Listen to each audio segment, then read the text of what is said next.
So we have a choice to make to continue as is in this addictive way of being, of only knowing how to create with this kind of urgency and push and drive, discipline, grind. There's a choice. Do you continue as is, or do you pursue success differently?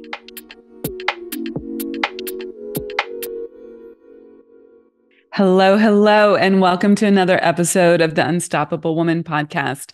I'm Amira Alvarez. I am the founder and CEO of the Unstoppable Woman. And today we're doing something a little bit different here at the Unstoppable Woman. We are talking about how to have and create an exquisite life. Now, we're going to be talking about this not at the expense of your ambition. And this is very important because most of the women who listen to this podcast have drive, have ambition, are going for big things, big goals, big dreams. And they've achieved a lot. You've achieved a lot in your life. There's a lot of success that you have created. And yet, there's a part of you that feels like, I've created all this success, and yet I don't have everything in my life that I truly desire. We call this behind the scenes here at the Unstoppable Woman, the 4 out of 5 problem. This is where your life is pretty freaking amazing, pretty good, pretty excellent, pretty great in 4 out of 5 areas.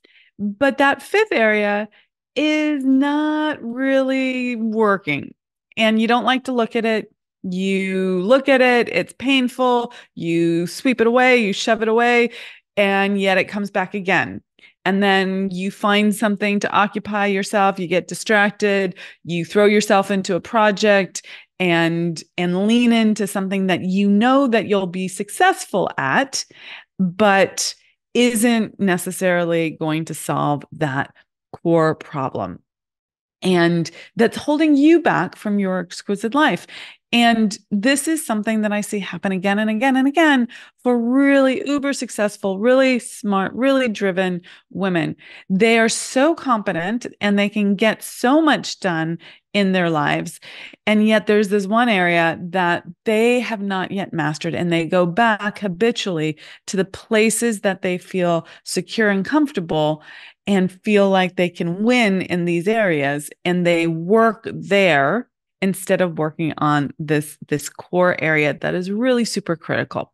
But I'm going to talk about what the principles of an exquisite life are today and walk you through what it means to create one and the key concepts involved in that, and talk to you about how this 4 out of 5 problem is really linked to a core wound, and how when you unleash that, you leverage something that creates worlds, right? Is super powerful. So, and when I say unleash, I mean really unlock it and clarify it, identify it, clarify it, and resolve it.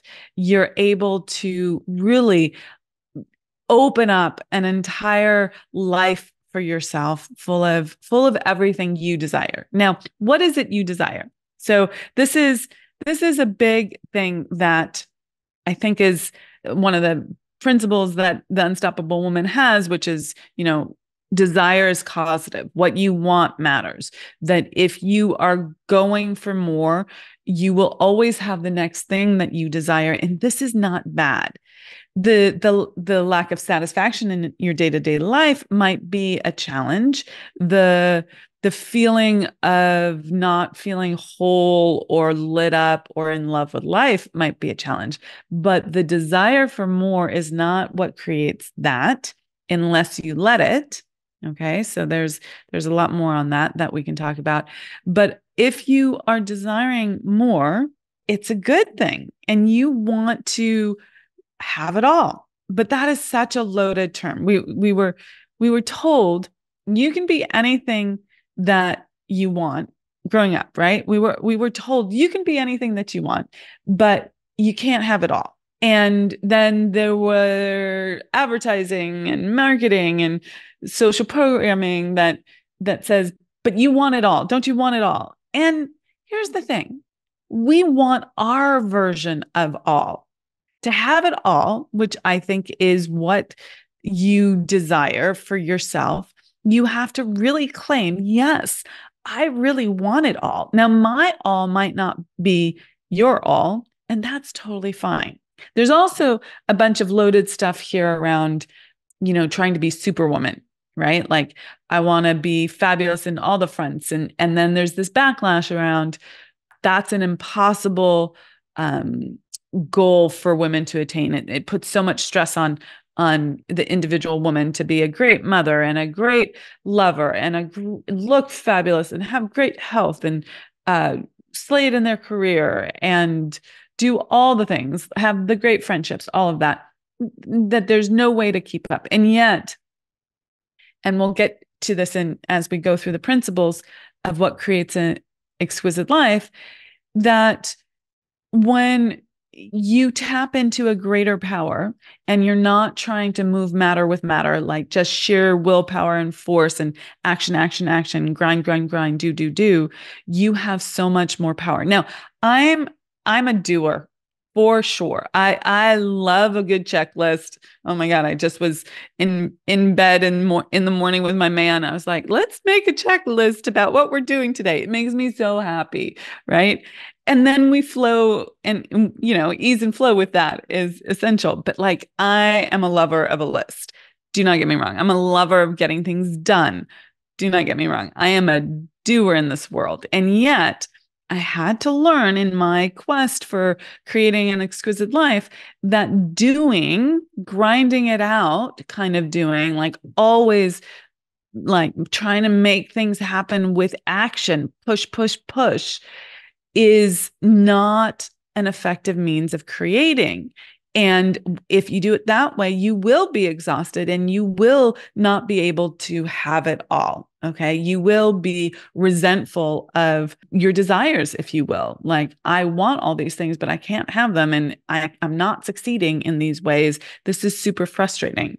Okay. So we're going to talk more deeply about that in coming episodes as we really unpack this concept of the exquisite life. But right now, I want you to know that this 4 out of 5 problem is really, really a big thing. The other thing that happens for women is that, and not just women, humans that are really driven, is that they think, okay, I'm going to focus on this part of my life, my career, my business, the financial remuneration, which is super important. We are not saying, I want to be super, super clear here.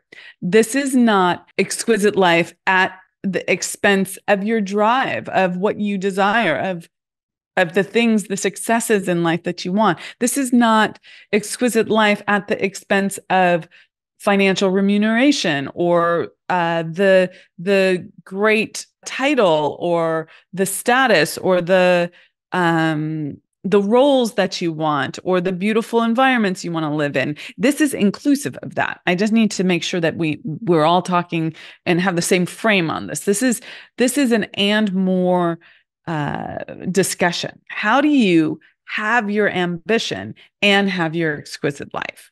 And so many people start thinking, I'm going to do this first. I'm going to focus on this first, and then the payoff is going to come later. Like, I'm going to focus on my business. I'm going to focus on my career and put all my energy and effort in there, and I will reap the rewards later.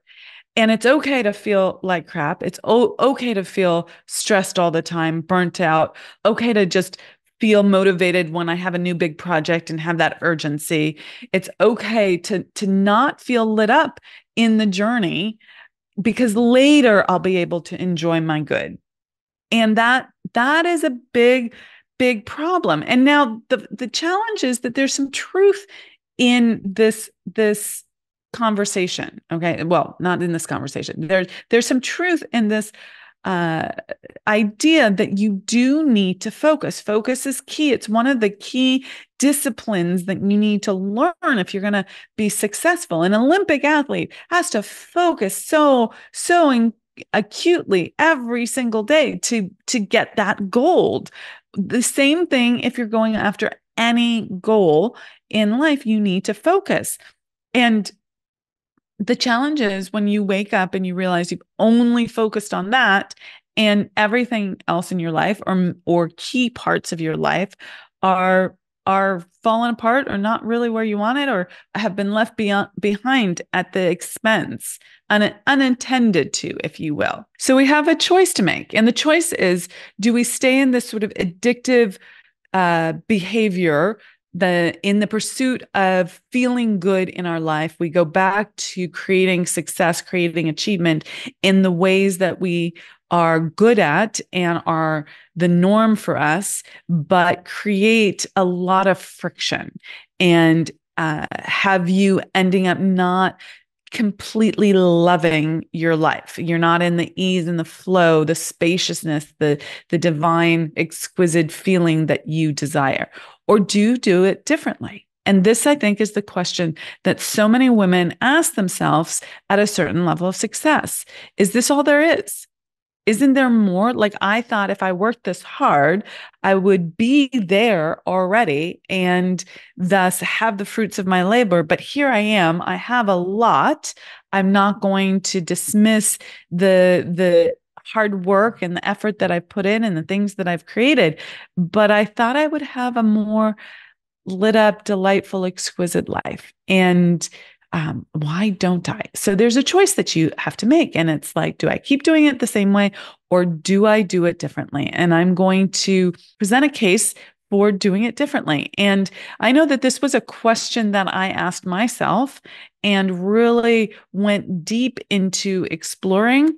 And as a result, have created this body of work on how to create an exquisite life. So the Unstoppable Woman is not no longer going to be talking about business. Absolutely. I love business. I love talking about income generation and how to create wealth and how to create a business and how to create impact and how to do in this world. So let's dive into some of the principles to creating an exquisite life. Love to share these with you. So the first principle is that ambition at its finest can coexist with ease and spaciousness.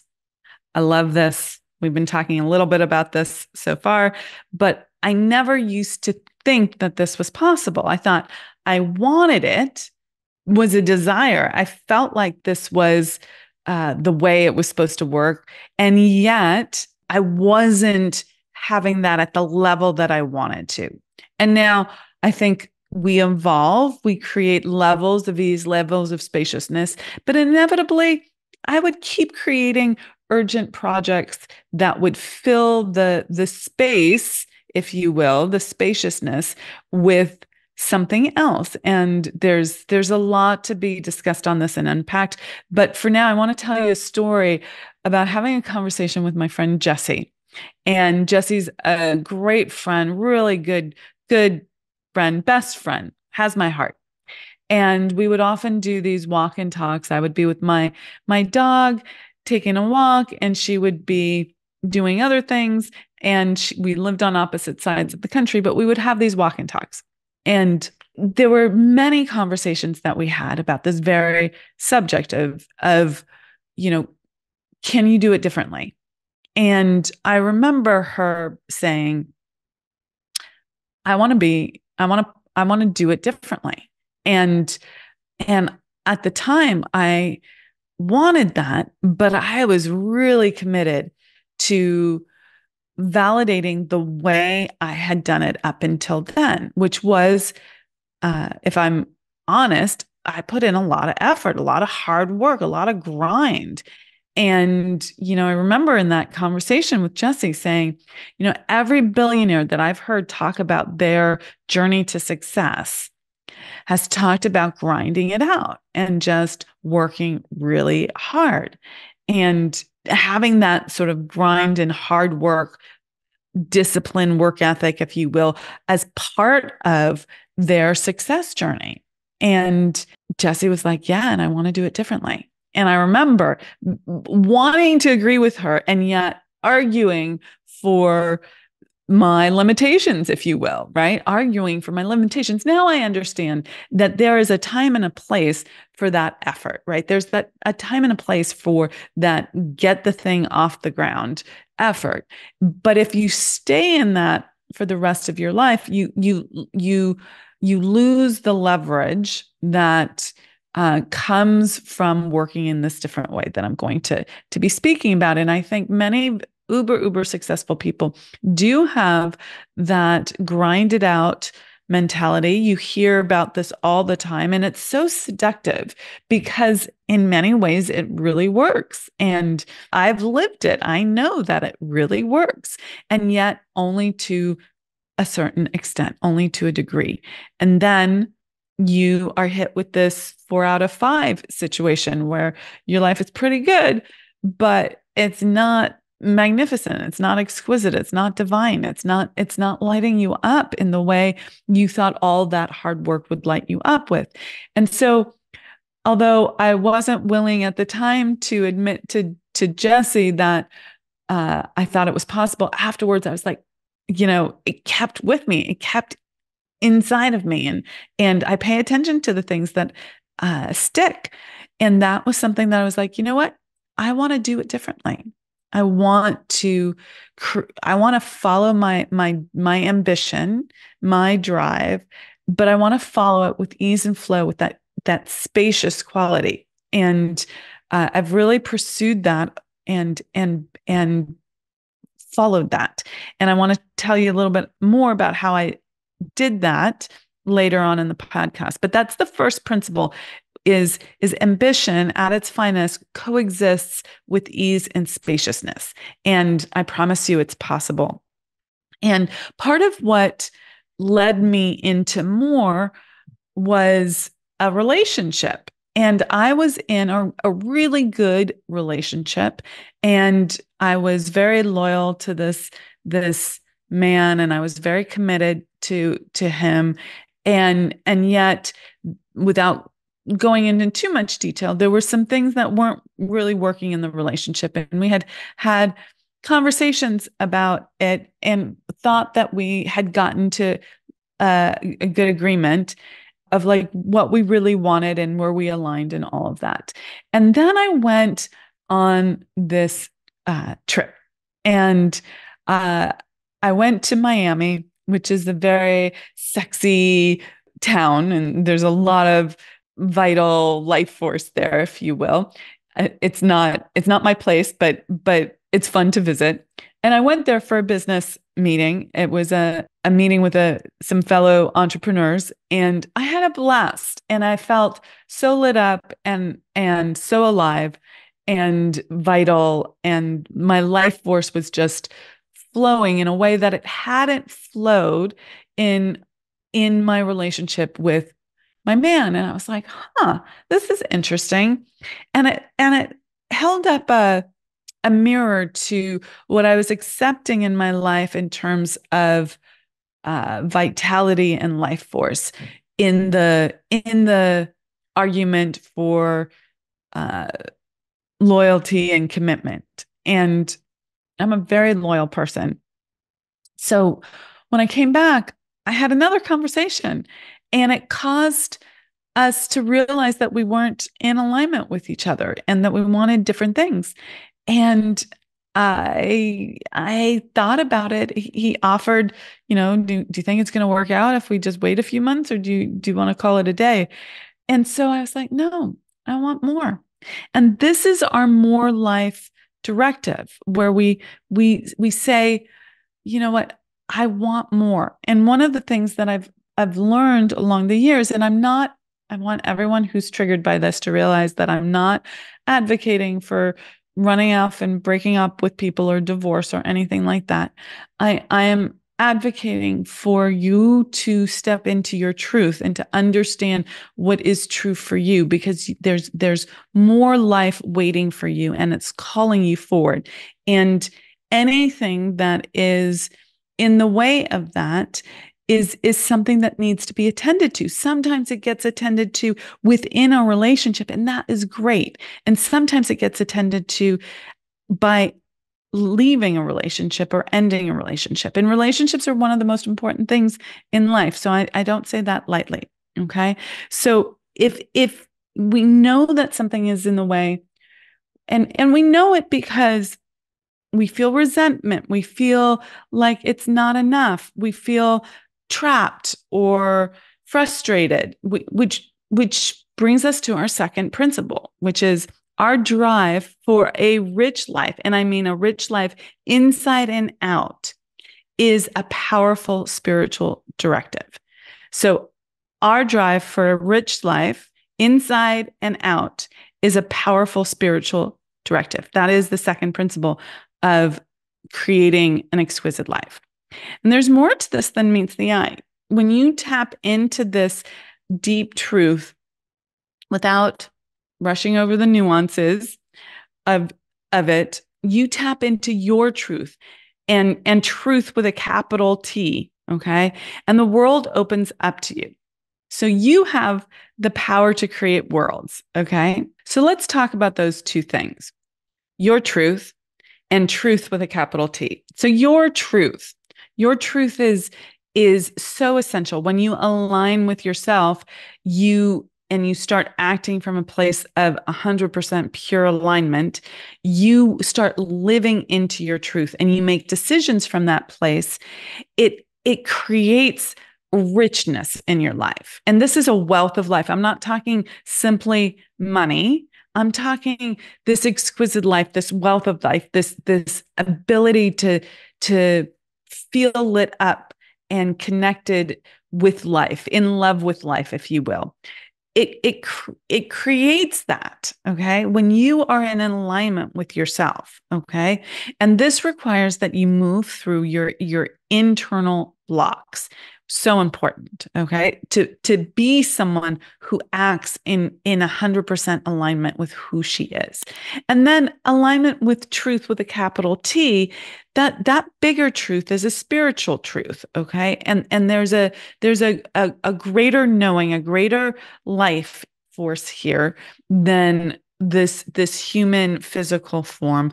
And when we're able to tap into that and align with that, we have the power within us then to create worlds. This greater truth is the power that created worlds, okay? And when you tap into it, you're able to create this wealth of life without so much of that push energy, that force energy where you're working matter to matter and going hard instead of going enjoyment, right? Instead of going with ease and flow and joy, right? And that sense of freedom and love of life. So I'm arguing for the fact that it can be done differently. Okay. You can create differently. And when you align with yourself and align with this bigger truth, you gain this power to create in this way that is not changing things in a forceful way through your action alone. I'm not saying that you don't have to take action. I'm a friend of action, but there's this other way. Okay. So it doesn't have to come with the struggle, which brings us to our third principle: create a life full of magic and beauty that is exquisite each and every day. Do you believe that that's possible for yourself, that you can create a life of magic and beauty that's exquisite each and every day? I would have said just a short little while ago that was something I desired, but my day-to-day life didn't look like that. There was delight at times, but I was into a place that didn't feel delightful anymore. And I wouldn't say that I was just dialing it in, but my life force was dampened. And I now have a different experience of life force. And I know exactly how to create magic and beauty each and every day. So what do I mean by magic and beauty? I don't mean that you're a magician waving your magic wand. I mean that you are creating mystical experiences, little synchronicities, things that light you up, that delight you. You have these experiences that you're like, oh, that's the best thing. That's an amazing thing that just happened. That I love. We both thought the same thought, and you start laughing, right? Like these things light you up, and you're filled with the joy of life instead of the burden of having to just get things done. Okay. And there's so much more to that, but we've got a lot to cover. So I'm going to keep going. And then beauty is such an important piece. Beauty is an essential element that human beings are drawn to. We love the calming, satisfying effect of beautiful things, beautiful experiences, beautiful backgrounds, beautiful settings, right? Beauty is an element in our life that humans are attracted to. We're magnetized to beauty because it brings us a sense of calm and satisfaction, and there's a sense of loveliness to it. And so magic and beauty are key elements to an exquisite life, and you can have those each and every day. Now, I will say that this is a progressive creation. It's a practice. There is an active discipline here to create this. It's not just an instantaneous, just add water kind of thing.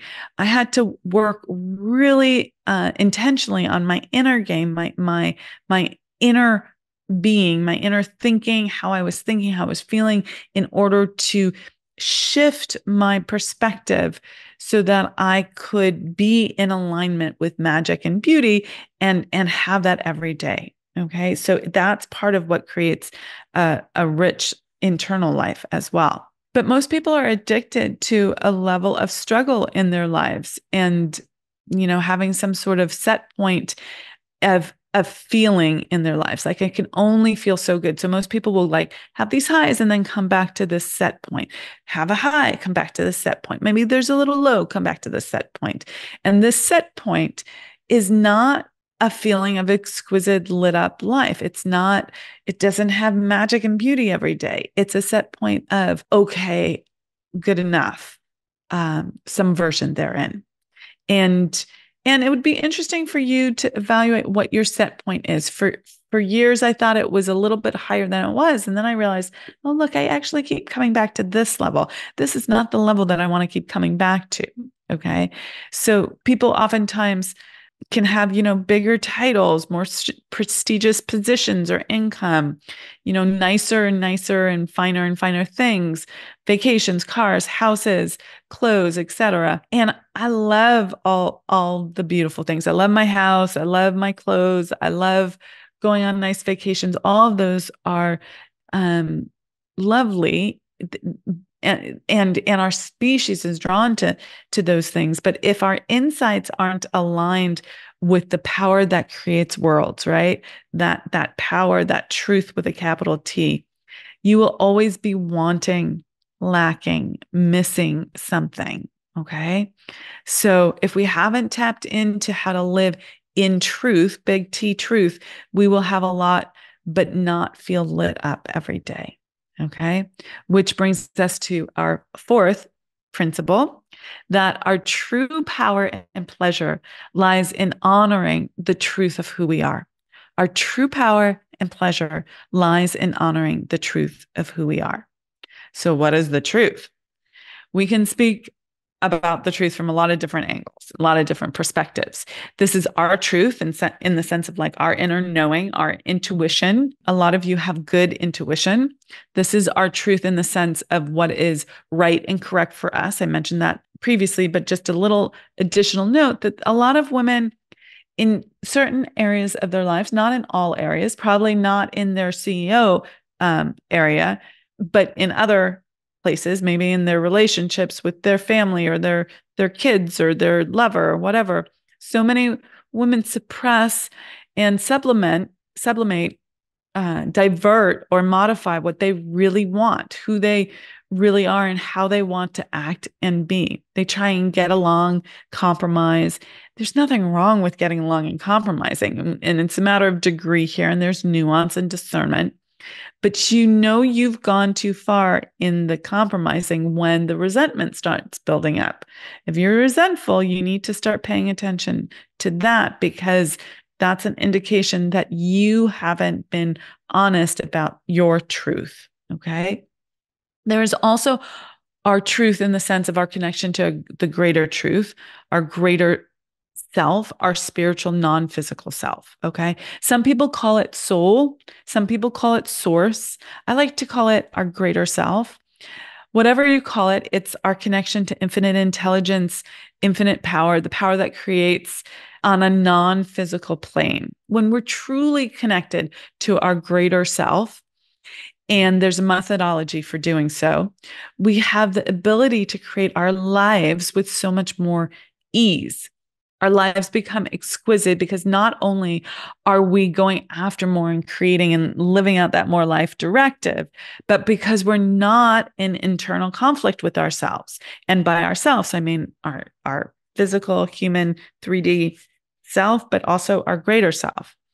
And this is the how that allows ambition and ease and spaciousness to coexist, okay, at its finest. Some people call this alignment, but that just touches the surface of it. It's alignment, but it's also partnership and absolute trust, absolute faith in that partnership, wholeness, true love, like a true sense of what love, unconditional love is. And when I learned this, a whole powerful world opened up to me, which was just freaking incredible. It allowed me to live a life of wholeness, of ease, of spaciousness, of beauty. And I call this the exquisite life. It was the missing piece for me in this journey of life. And it's what has allowed me to be able to be in love with life, have that feeling every day. And I'm truly in love with life every day. Some days, it's a small portion of the day, but it is every day. Most days it's like the whole freaking day. And I love that alignment, that lit up feeling, that wholeness. And it's this connection to the world of energy rather than matter, energy, to the knowledge that is above or beyond this physical plane, the metaphysical, meta meaning above the physical plane, to the spiritual, and yes, to spirits. That has been key to doing this, doing ambition differently. And you just like me need to dive into that at a really deep level. There is so much more to say on this, but for now, I just want to say that this relationship, if you master this, unlocks the key to ultimate wealth in life, the full wealth of life, the full bounty of life, not just the financial bounty, but the full bounty of life. And this brings us to our fifth principle in having an exquisite life, which is that mastery of relationships unlocks the ultimate wealth of life. Mastery of relationships unlocks the ultimate wealth of life. So we just talked about the ultimate relationship, the relationship with your greater self. Having this dialed in is so important, and it's foundational. It's the foundational basis of everything. But there's obviously other relationships that we want to really have mastery in. And so many people get to that sort of 70% mark, or it's pretty good, but it's not great, or there are great relationships here, but not these other parts of your life. So these are relationships with your business colleagues and your team, super, super important for growth in this world and being able to actualize what you want in your business, your career. They're the relationships with friends and family. If we don't have those friendships that fill us up and sustain us and help us be seen and fully recognized in our life, we don't feel like our life is complete. It feels like something is missing. We want our relationships with our friends and our family to fill us up and sustain us. And of course, no one can do things from the outside to fill us up and sustain us. That's our job. And yet we want these to be the best relationships in our lives.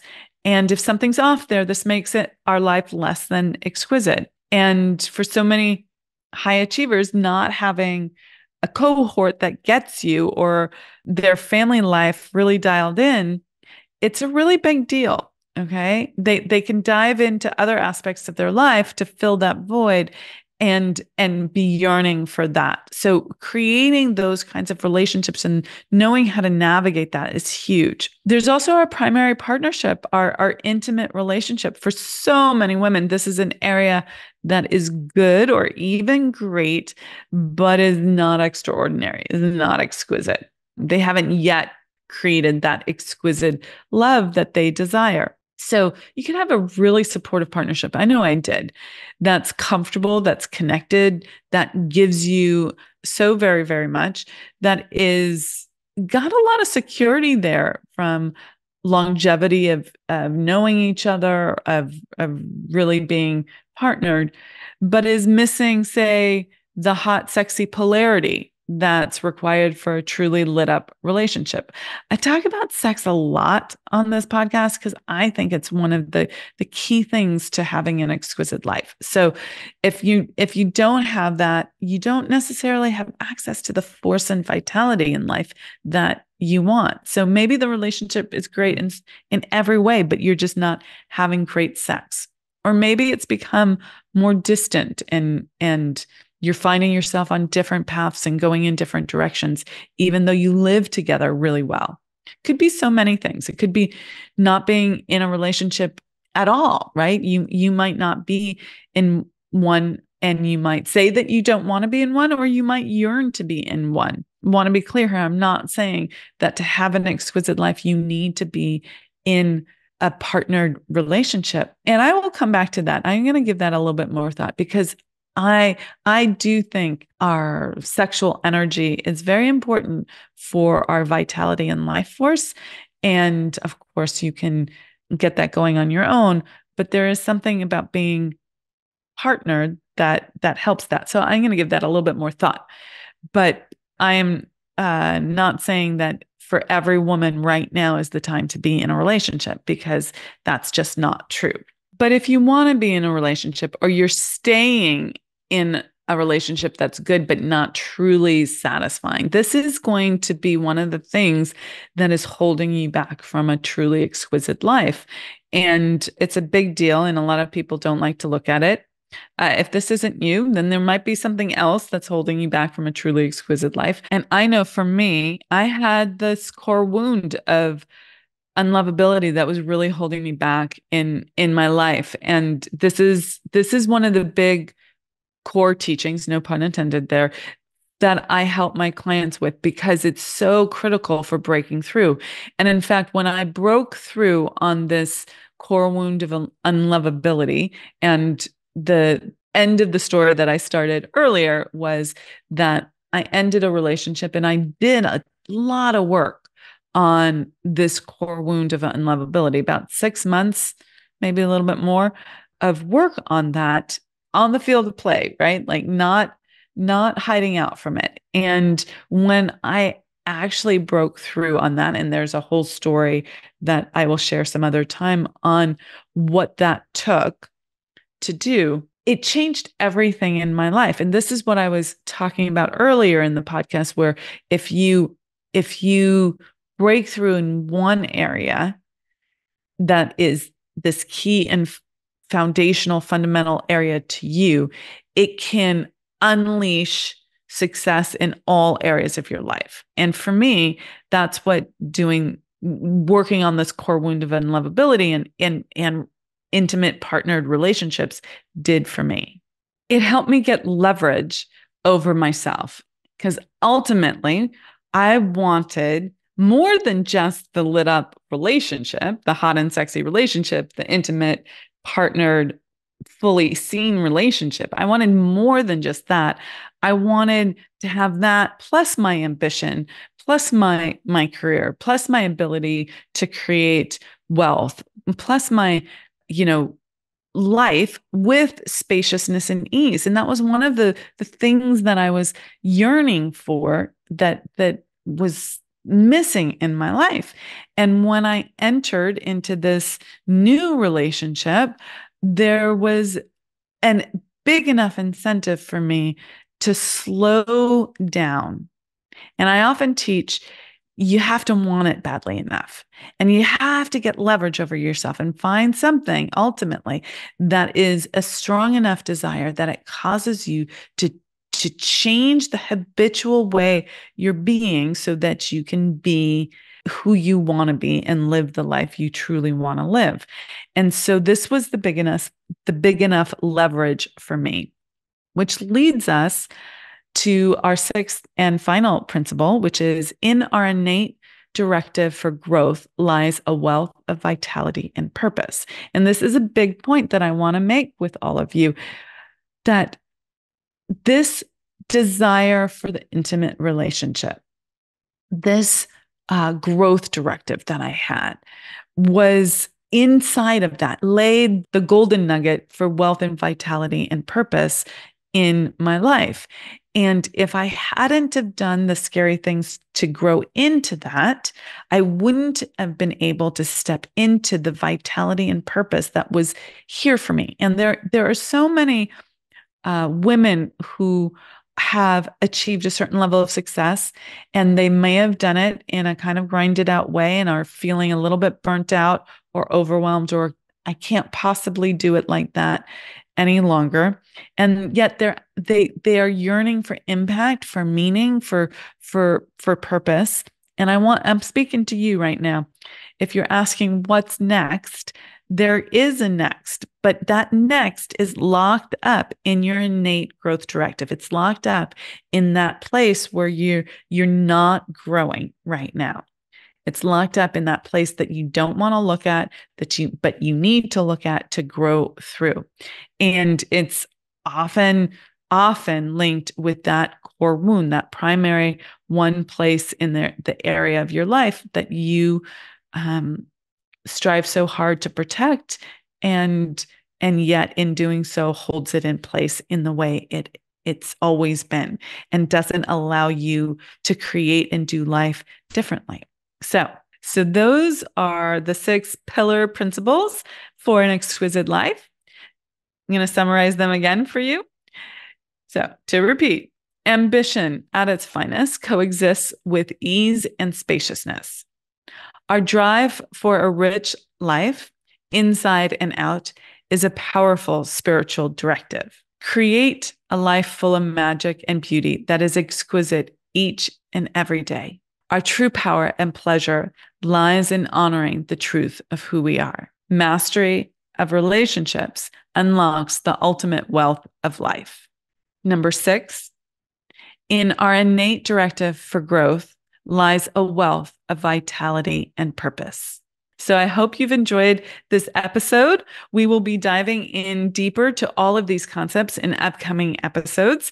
And I encourage you, if you haven't yet subscribed, to subscribe so you can get notifications on when we put out new content. If you've already subscribed, thank you for being a loyal listener. I so appreciate you. Please share this episode with the women in your life who need to hear it. And this is just the beginning of the new direction that the Unstoppable Woman is going in.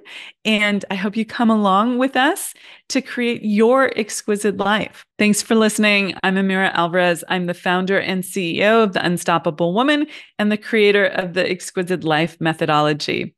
Be well, and I'll catch you in the next episode.